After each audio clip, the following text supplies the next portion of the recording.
Assalamualaikum warahmatullahi wabarakatuh. Perkenalkan, nama saya Isna Nurladi Zulia dengan file 046. Di sini saya menjelaskan materi mengenai optik geometri guna untuk memenuhi tugas UAS mata kuliah Kapasitas IPA yang diampu oleh Ibu Fendi Widianti MPD. Nah, pada pembahasan materi optik geometri kali ini yaitu mencakup definisi cahaya dan sumber cahaya, sifat-sifat cahaya, macam-macam alat optik, integrasi keislaman, dan miskonsepsi materi optik geometri. Ada glosarium dan daftar pustaka. Materi yang pertama yaitu mengenai definisi cahaya dan sumber cahaya. Nah, cahaya sendiri merupakan faktor penting indera penglihatan yang dapat berfungsi dengan baik. Nah, secara fisika, cahaya merupakan sejenis energi yang bergerak dalam bentuk gelombang elektromagnetik. Nah, benda yang mampu menghasilkan cahaya disebut sebagai sumber cahaya. Selanjutnya, sumber cahaya di sini ada 3 sumber cahaya. Yang pertama yaitu matahari sebagai sumber cahaya utama. Yang kedua, sumber cahaya itu dapat dihasilkan dari hewan dan tumbuhan melalui proses bioluminosens. Yang ketiga itu pijaran logam yang dipanaskan dan filamen lampu yang dialiri oleh arus listrik. Nah, selanjutnya itu sifat-sifat cahaya. Sifat-sifat cahaya terdapat 3 sifat cahaya. Yang pertama yaitu cahaya merambat lurus, cahaya dapat dipantulkan, dan cahaya dapat dibiaskan. Yang pertama yaitu cahaya merambat lurus. Cahaya merambat lurus merupakan sifat alami dari cahaya. Apabila cahaya berinteraksi dengan benda-benda dengan karakteristik tertentu, maka cahaya akan memiliki perilaku lainnya. Nah, di sini terdapat 3 jenis benda yang dapat mempengaruhi perilaku cahaya, yaitu benda transparan, benda translucent, dan benda opaque. Nah, selanjutnya yaitu pemantulan cahaya. Pemantulan cahaya sendiri adalah proses perubahan arah rambut cahaya ke sisi medium asalnya setelah membentuk sebuah bidang pantul. Nah, pemantulan dibagi menjadi 2, yaitu pemantulan teratur dan pemantulan bawah. Bagaimana dengan hukum pemantulan cahaya? Nah, hukum pemantulan cahaya di sini berbunyi sinar datang, sinar pantul, dan garis normal berpotongan pada satu titik dan terletak pada satu budak.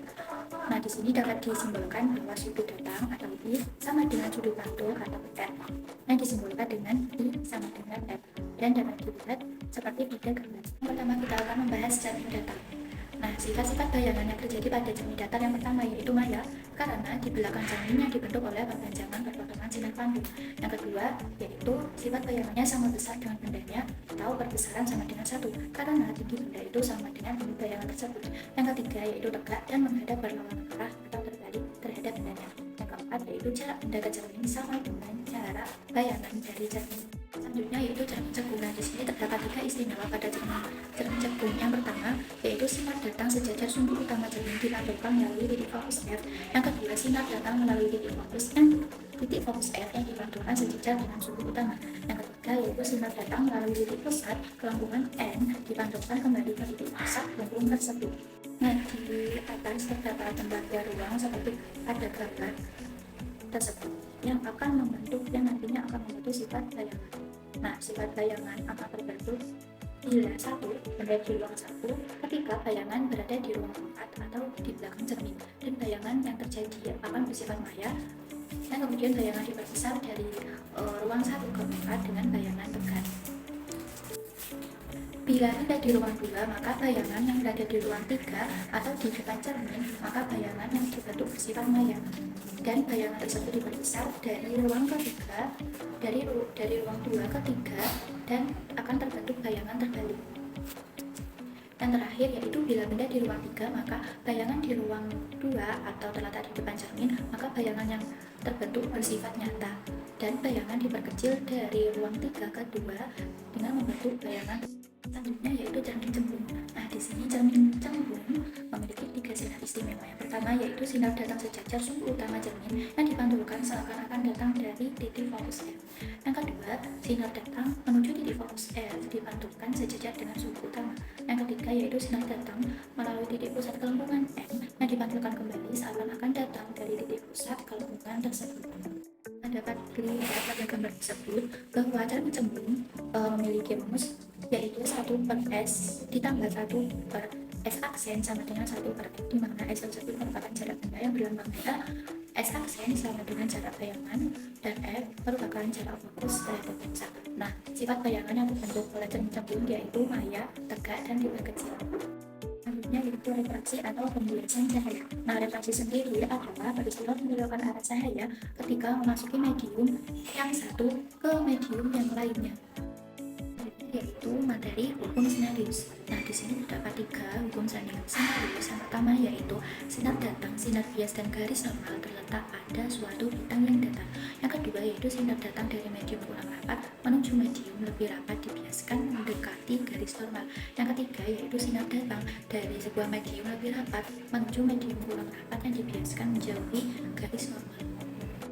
Ketika hukum Snellius tersebut dapat dilihat pada gambar di atas. Nah, kemudian rumus dari hukum Snellius sendiri yaitu N1 sin I sama dengan N2 sin R. Selanjutnya yaitu ada indeks bias mutlak. Apa itu indeks bias mutlak? Indeks bias mutlak adalah perbandingan cepat lambat cahaya di ruang yang hampa dengan cepat lambat cahaya di sebuah medium. Nah, di sini terdapat rumus berupa N sama dengan C per V, di mana N adalah indeks bias mutlak medium, C sama dengan cepat lambat cahaya di ruang hampa dengan satuan meter per sekon yang memiliki koefisien 3 kali 10 angka 8 meter per sekon, dan kemudian ada V dengan cepat lambat cahaya di dalam sebuah medium. Selanjutnya terdapat indeks bias relatif, di mana merupakan perbandingan indeks bias mutlak pada suatu medium terhadap indeks bias medium lainnya.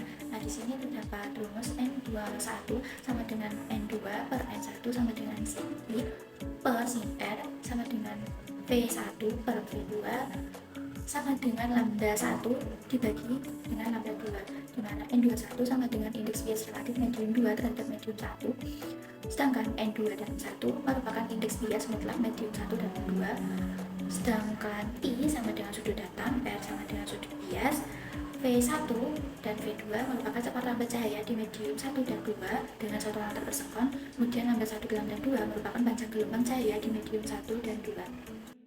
Materi selanjutnya yaitu lensa.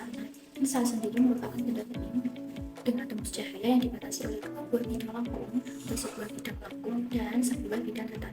Nah, di saat tersebut terdapat contoh lensa cembung dan lensa cembung. Ada lensa konveks, ada plano konveks, dan konkav konveks. Kemudian ada lensa cembung. Lensa cembung sendiri berfungsi untuk memfokuskan cahaya yang datang. Nah, lensa cembung atau konveks biasa disebut sebagai lensa positif. Disebut positif karena dapat memfokuskan cahaya atau memantulkan sinar, atau disebut dengan konvergen.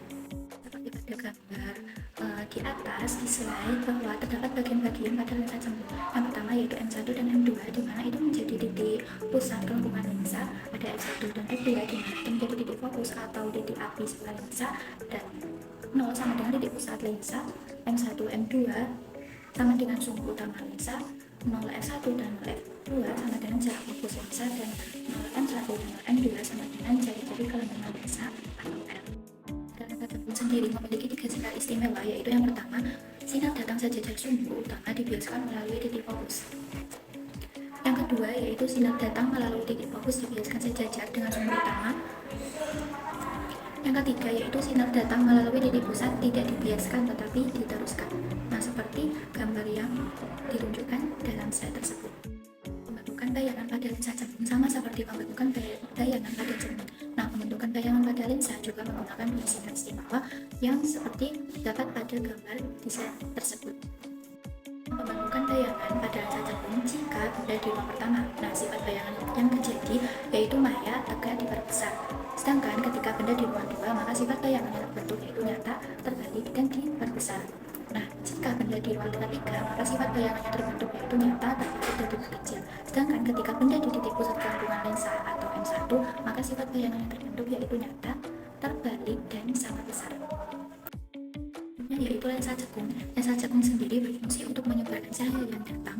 Lensa cekung atau konkav juga disebut sebagai lensa negatif. Nah, disebut negatif karena dapat menyebarkan cahaya atau disebut dengan divergen. Bagian-bagian dari lensa cekung itu sama seperti bagian-bagian dari lensa cekung, itu ada M1, M2, F1, F2, 0, M1, M2, 0 F1, dan 0 F2, dan 0 M1, dan 0 M2 dengan gambaran seperti pada slide tersebut. Lensa cekung memiliki 3 sinar istimewa. Yang pertama yaitu sinar datang sejajar dengan sumbu utama dibiaskan seolah-olah dari titik fokus F1. Yang kedua yaitu sinar datang melalui titik fokus F2 dibiaskan sejajar dengan sumbu utama. Dan yang ketiga, sinar datang melalui titik pusat tidak dibiaskan tetapi diteruskan. Nah, pembentukan bayangan pada lensa cekung itu sama seperti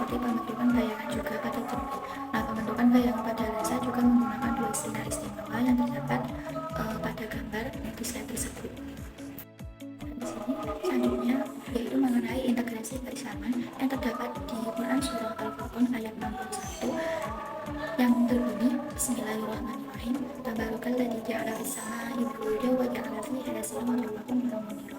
Yang artinya Maha Suci Allah yang menjadikan di langit gugusan bintang-bintang, dan Dia juga menjadikan padanya matahari dan bulan yang bersinar. Nah, di ayat di sini menunjukkan integrasi keislaman pada materi optik geometri, bahwa bulan akan bercahaya apabila memperoleh cahaya dari siroj, yaitu matahari, dan cahaya dari siroj tersebut akan diserap untuk menghangatkan batuan yang ada di bulan, dan sebagian lagi akan dipantulkan. Versi keislaman yang kedua yaitu terdapat di Quran surah As-Sajdah ayat 9 yang berbunyi Bismillahirrahmanirrahim. Tsumma sawwa wa nafakha fihi min ruhihi wa ja'ala lakum sam'a wal absara wal af'ida qalilan ma tashkurun. Kemudian dia menyempurnakan dan menyiapkan roh atau ciptaannya ke dalamnya, dan dia akan menjadikan pendengaran, penglihatan, hati, dan tubuh menjadi sedikit sekali bersyukur. Nah, di dalam ayat ini terdapat integrasi keislaman dalam materi optik geometri. Di antaranya yaitu terdapat kata al-absar bentuk jamak yang menunjukkan bahwa penglihatan bentuk jamak jika penglihatan dimaknai sebagai alat optik saat ini, di mana alat optik saat ini itu memang banyak ditemukan. Dan yang terakhir yaitu menggunakan alat optik. Nah, apa itu alat optik? Alat optik yaitu alat yang memanfaatkan sifat cahaya, pemantulan, dan pembiasan cahaya untuk membentuk bayangan suatu benda yang dapat berupa prisma, lensa, dan cermin sebagai bagian utamanya. Nah, alat optik yang pertama yaitu mata. Mata merupakan alat optik alami dan menjadi salah satu organ penglihatan pada manusia yang sangat vital. Nah, mata dapat melihat benda karena adanya cahaya yang dipantulkan oleh benda tersebut ke mata. Yang kedua yaitu kacamata. Nah, kacamata merupakan alat bantu penglihatan yang dibuat untuk membantu mata agar dapat melihat dengan normal pada titik dekat maupun titik jauh dengan bantuan lensa tipis. Nah, terdapat beberapa macam lensa pada kacamata, yaitu lensa positif, negatif, rangkap, lensa silinder, lensa gelap, dan lensa kacamata 3D. Yang ketiga yaitu ada mikroskop. Mikroskop sendiri adalah sebuah alat untuk melihat objek yang terlalu kecil atau mikroskopis untuk dilihat kasat mata. Nah, mikroskop memiliki lensa objektif dan lensa okuler yang merupakan lensa cangkung. Nah, berdasarkan sumber cahayanya, mikroskop terbagi menjadi dua, yaitu mikroskop cahaya dan mikroskop elektron. Selanjutnya yaitu ada loop, merupakan alat optik serupa mikroskop, namun lebih sederhana dan sering digunakan dalam kehidupan sehari-hari untuk melihat benda-benda kecil agar nampak lebih besar. Nah, bayangan yang dibentuk pada alat optik loop ini bersifat maya, tegak, dan titik besar. Nah, selanjutnya ada teleskop. Teleskop atau teropong bintang digunakan untuk melihat besar benda yang sangat jauh sampai pada batas tak terhingga. Nah, teleskop dibagi menjadi dua, yaitu ada teleskop pembias dan teleskop pemantul.